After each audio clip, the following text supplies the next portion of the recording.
नमस्कार दोस्तों, वर्मा स्टोरीज में आपका स्वागत है। मैं हूं आपका अपना विवेक वर्मा। दोस्तों, समय का पहिया कभी एक सा नहीं रहता। जो आज राजा है वो कल रंक बन सकता है, और जो आज रंक है उसे कल राजा बनने से कोई रोक नहीं सकता। पर क्या आप जानते हैं कि जब हमारे जीवन से बुरा वक्त जाने वाला होता है और अच्छा वक्त हमारे दरवाजे पर दस्तक देने वाला होता है, तो ईश्वर, प्रकृति और स्वयं माता लक्ष्मी हमें कुछ खास संकेत देते हैं।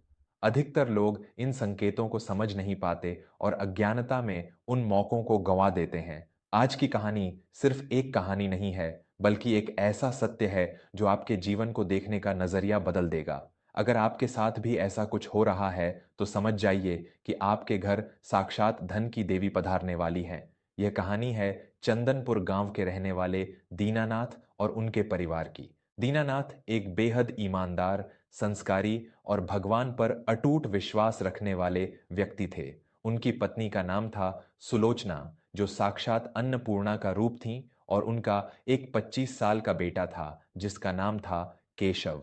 एक समय था जब दीनानाथ का परिवार गांव के खुशहाल परिवारों में गिना जाता था, लेकिन किस्मत की मार ऐसी पड़ी कि उनके सगे भाई ने धोखे से उनकी सारी पैतृक जमीन और व्यापार अपने नाम कर लिया। रातों रात दीनानाथ का परिवार सड़क पर आ गया। गरीबी इतनी भयंकर थी कि कई बार घर में चूल्हा तक नहीं जल पाता था। केशव बहुत होनहार था। उसने दिन रात मेहनत करके पढ़ाई की थी, लेकिन लाख कोशिशों के बाद भी उसे कहीं कोई काम नहीं मिल रहा था। रिश्तेदारों ने मुंह फेर लिया था और समाज के ताने सुलोचना के दिल को छलनी कर देते थे। एक दिन सावन की झमाझम बारिश हो रही थी। घर की कच्ची छत टपक रही थी। सुलोचना ने एक कोने में सिकुड़कर बैठे दीनानाथ से कहा, सुनिए, घर में अब आटे का एक भी दाना नहीं बचा है। कल सुबह केशव को क्या खिलाकर काम ढूंढने भेजूंगी? अब तो पड़ोसियों ने भी उधार देना बंद कर दिया है। क्या भगवान ने हमारी किस्मत में सिर्फ ये आंसू ही लिखे हैं? दीनानाथ ने अपनी पत्नी के आंसू पोंछे और बहुत ही शांत स्वर में कहा, सुलोचना, धैर्य रखो। रात जितनी गहरी होती है, सवेरा उतना ही करीब होता है। मेरे नारायण पर भरोसा रखो, वो जो करेगा अच्छा ही करेगा। हमारा बुरा वक्त हमारे कर्मों का हिसाब है। जब ये पूरा हो जाएगा तो वो खुद हमारे सारे दुख हर लेगा। केशव दरवाजे के पीछे खड़ा यह सब सुन रहा था। उसकी आंखों से भी आंसू बह रहे थे। उसने मन ही मन तय किया कि चाहे कुछ भी हो जाए, वो अपने माता पिता को इस नरक से बाहर निकाल कर रहेगा। अगली सुबह से ही दीनानाथ के घर में कुछ अजीबोगरीब घटनाएं होने लगीं, जिन्हें वो लोग शुरुआत में समझ नहीं पाए। सुबह सुबह सुलोचना रसोई घर में गई। बर्तन मांजने के लिए जैसे ही उसने एक पुराना डिब्बा उठाया, उसके हाथ से थोड़ी सी शक्कर जमीन पर गिर गई। सुलोचना शक्कर समेटने ही वाली थी कि उसने देखा, देखते ही देखते काले चींटियों का एक बहुत बड़ा झुंड वहां आ गया। लेकिन हैरानी की बात यह थी कि वो चींटियां इधर उधर भागने के बजाय एक गोल घेरा बनाकर उस शक्कर को खाने लगीं। सुलोचना ने उन्हें भगाया नहीं, बल्कि आटा और शक्कर मिलाकर उन्हें और खिला दिया। सुलोचना ने बाहर आकर दीनानाथ को बताया, आज रसोई में काले चींटियों का एक बड़ा सा झुंड गोल आकार बनाकर दाना खा रहा था। मैंने उन्हें आटा डाल दिया है। दीनानाथ मुस्कुराए और बोले, बहुत अच्छा किया सुलोचना। मूक जीवों को भोजन कराना सबसे बड़ा पुण्य है। यह माता लक्ष्मी के आगमन का पहला संकेत था। दोस्तों, जब अचानक आपके घर में काली चींटियां आकर गोल घेरा बनाने लगें या समूह में दाना खाने लगें, तो समझ लीजिए कि आपके घर में बहुत जल्द धन की वर्षा होने वाली है। यह इस बात का प्रमाण है कि आपके घर की दरिद्रता अब हमेशा के लिए विदा होने वाली है। उसी दिन दोपहर के समय केशव उदास मन से नौकरी की तलाश करके लौट रहा था। तभी उसने देखा कि उनके घर के मुख्य द्वार पर एक सफेद रंग की गाय आकर खड़ी हो गई है। वह गाय जोर जोर से रंभा रही थी। दीनानाथ के घर में गाय नहीं थी और यह गाय पूरे गांव में किसी की नहीं लग रही थी। दीनानाथ तुरंत बाहर आए। उन्होंने देखा कि गाय बहुत शांत स्वभाव से उनकी चौखट को सूंघ रही है। दीनानाथ ने सुलोचना को आवाज दी, सुलोचना, जल्दी से एक रोटी और थोड़ा सा गुड़ लेकर आओ। गौ माता स्वयं हमारे द्वार पर आई हैं। सुलोचना दौड़ी दौड़ी आई। घर में केवल एक ही रोटी बची थी जो उसने केशव के लिए बचाकर रखी थी।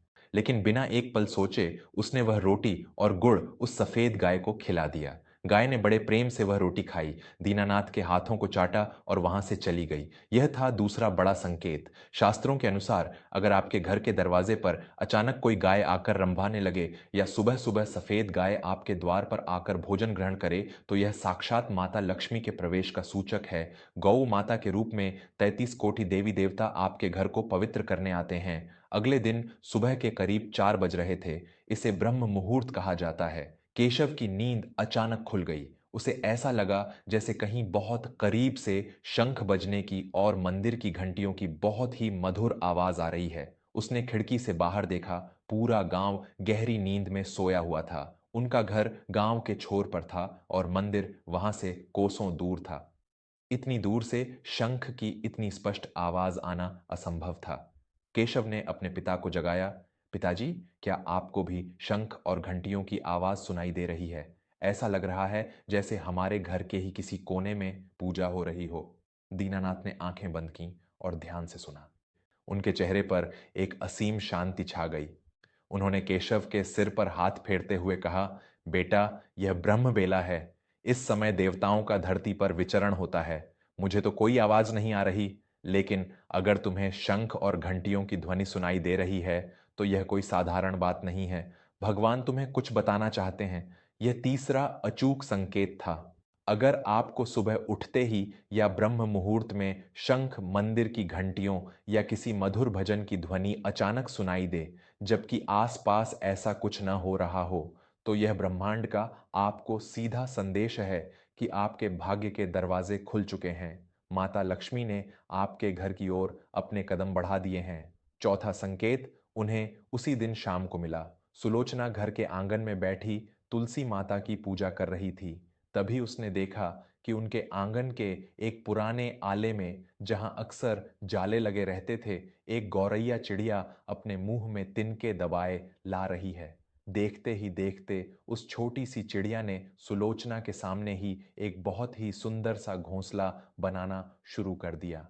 सुलोचना ने खुश होकर दीनानाथ से कहा, देखिए, हमारे इस वीरान आंगन में इस नन्ही सी जान ने अपना घर बसा लिया है। आज से मैं इसके लिए रोज दाना पानी यहां रखूंगी।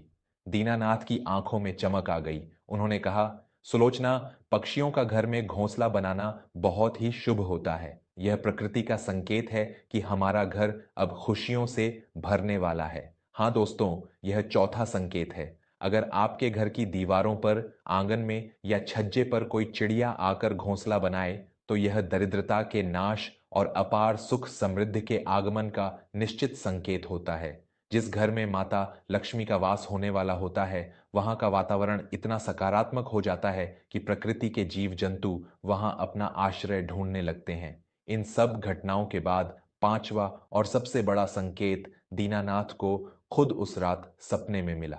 रात को सोते समय दीनानाथ ने एक बहुत ही दिव्य स्वप्न देखा। उन्होंने देखा कि एक बहुत ही सुंदर स्त्री, जिसने लाल रंग की साड़ी पहनी है और जिसके आभूषण सूर्य की तरह चमक रहे हैं, उनके घर के आंगन में झाड़ू लगा रही है। उस स्त्री के पैरों के पास कमल के फूल खिले हुए हैं और उनके घर का सारा कचरा, सारा अंधकार बाहर की तरफ जा रहा है। जैसे ही दीनानाथ की नींद खुली, सुबह की किरणें घर के अंदर आ रही थीं। वो तुरंत अपने बिस्तर से उठे और सुलोचना और केशव को बुलाकर अपना सपना सुनाया। दीनानाथ बोले, आज जो मैंने स्वप्न देखा है, उसने मेरे मन के सारे संशय दूर कर दिए हैं। कोई साधारण स्त्री हमारे घर का कचरा बाहर नहीं निकाल रही थी। वो साक्षात महालक्ष्मी थीं, जो हमारे घर की दरिद्रता को झाड़ू से बाहर कर रही थीं। सुलोचना की आंखों से खुशी के आंसू बहने लगे। क्या सच में हमारे दुख के दिन खत्म होने वाले हैं? क्या मेरे बेटे केशव को उसका हक मिलेगा? केशव ने अपनी मां को गले लगा लिया और कहा, मां, पिताजी सही कह रहे हैं। मुझे भी अंदर से एक बहुत ही सकारात्मक ऊर्जा महसूस हो रही है। ऐसा लग रहा है जैसे अब सब कुछ ठीक हो जाएगा। और दोस्तों, ये था पांचवा और सबसे शक्तिशाली संकेत। अगर आपको सपने में झाड़ू, उल्लू, हाथी, कमल का फूल या कोई स्त्री लाल साड़ी में दिखाई दे, या फिर सुबह उठते ही आपको कोई व्यक्ति झाड़ू लगाते हुए दिख जाए, तो आपको करोड़पति बनने से कोई नहीं रोक सकता। यह साक्षात देवी लक्ष्मी का आपको दिया गया वचन होता है। दीनानाथ के परिवार के साथ जो हुआ वह चमत्कार से कम नहीं था। इन पांचों संकेतों के मिलने के ठीक तीसरे दिन केशव शहर गया हुआ था। वहां एक बहुत बड़ी कंपनी अपना नया प्रोजेक्ट शुरू कर रही थी, जिसके लिए उन्हें एक अत्यंत ईमानदार और बुद्धिमान मैनेजर की तलाश थी। केशव ने भी वहां इंटरव्यू दिया। कंपनी के मालिक श्री सूर्यकांत, जो खुद एक बहुत ही अनुभवी इंसान थे, उन्होंने केशव की ईमानदारी और उसकी आंखों की सच्चाई को पहचान लिया। शाम को जब केशव घर लौटा तो उसके हाथ में एक नियुक्ति पत्र था। उसकी तनख्वाह इतनी थी कि वे अपनी सारी परेशानियां दूर कर सकते थे। केशव ने वह पत्र अपने माता पिता के चरणों में रख दिया और फूट फूट कर रोने लगा। पिताजी, माँ, मुझे नौकरी मिल गई, बहुत बड़े पद पर। अब आपको कभी किसी के आगे हाथ नहीं फैलाना पड़ेगा। अब इस घर में कभी कोई भूखा नहीं सोएगा। दीनानाथ और सुलोचना ने अपने बेटे को सीने से लगा लिया। उस रात उस कच्चे घर में जो खुशी थी वह दुनिया के किसी बड़े महल में भी नहीं हो सकती थी। लेकिन चमत्कार यही नहीं रुका। अगले ही हफ्ते गांव के सरपंच और कुछ पुलिस वाले दीनानाथ के घर आए। सरपंच ने कहा, दीनानाथ जी, आपके भाई ने जो आपके साथ धोखा किया था उसका सच सबके सामने आ गया है। उसने सरकारी दस्तावेजों में हेराफेरी की थी, जिसके जुर्म में उसे गिरफ्तार कर लिया गया है। आपकी पैतृक जमीन, आपका घर और आपका व्यापार, सब कुछ आपको ससम्मान वापस किया जा रहा है। दीनानाथ ने आसमान की तरफ देखा और हाथ जोड़ लिए। हे नारायण, हे महालक्ष्मी, आपकी लीला अपरंपार है। आपने हमारी परीक्षा भी ली और जब समय आया तो छप्पर फाड़ कर दिया भी। कुछ ही महीनों में दीनानाथ का परिवार फिर से अपने बड़े घर में रहने लगा। केशव ने अपने व्यापार और नौकरी दोनों को बहुत ऊंचाइयों तक पहुंचाया। उनके पास धन, धान्य, गाड़ी, बंगला सब कुछ आ गया। लेकिन दीनानाथ, सुलोचना और केशव कभी अपने उन पुराने दिनों को नहीं भूले। उन्होंने अपने घर के दरवाजे हमेशा गरीबों के लिए खुले रखे। हर सुबह उनके द्वार पर गाय को पहली रोटी दी जाती, आंगन में पक्षियों के लिए चुग्गा रखा जाता और चींटियों को आटा डाला जाता, क्योंकि वो जान गए थे कि यह धन उनका नहीं है, यह तो माता लक्ष्मी का आशीर्वाद है। और यह आशीर्वाद तभी तक घर में टिकता है जब तक इंसान के भीतर दया, धर्म और अहंकार शून्यता बनी रहती है। दोस्तों, प्रकृति कभी भी हमारे साथ अन्याय नहीं करती। वह हमें हमेशा संकेत देती है। जरूरत है तो बस उन संकेतों को समझने की और बुरे वक्त में अपना धैर्य न खोने की। जब भी आपके जीवन में अंधकार बहुत गहरा हो जाए तो समझ लेना कि सवेरा बहुत करीब है। अगर आपको भी अपने आसपास ऐसे काले चींटियों के झुंड, सफेद गाय का द्वार पर आना, शंख की ध्वनि सुनाई देना, पक्षियों का घोंसला बनाना या शुभ स्वप्न दिखाई दें, तो ईश्वर का धन्यवाद करें और अपने कर्म पथ पर और दुगनी मेहनत से लग जाएं। सफलता आपके कदम चूमेगी। आपको दीनानाथ और केशव की यह कहानी कैसी लगी? क्या आपने भी कभी अपने जीवन में ऐसे किसी संकेत को महसूस किया है? अपने अनुभव हमें कमेंट करके जरूर बताइए। अगर कहानी ने आपके दिल को छुआ हो तो इसे अपने परिवार और दोस्तों के साथ साझा जरूर करें। मैं आपका अपना विवेक वर्मा लेता हूं आपसे विदा। फिर मिलूंगा एक नई कहानी, एक नई सीख के साथ। तब तक खुश रहिए, अपनों का ख्याल रखिए और हमेशा सकारात्मक सोचिए। जय माता लक्ष्मी। धन्यवाद।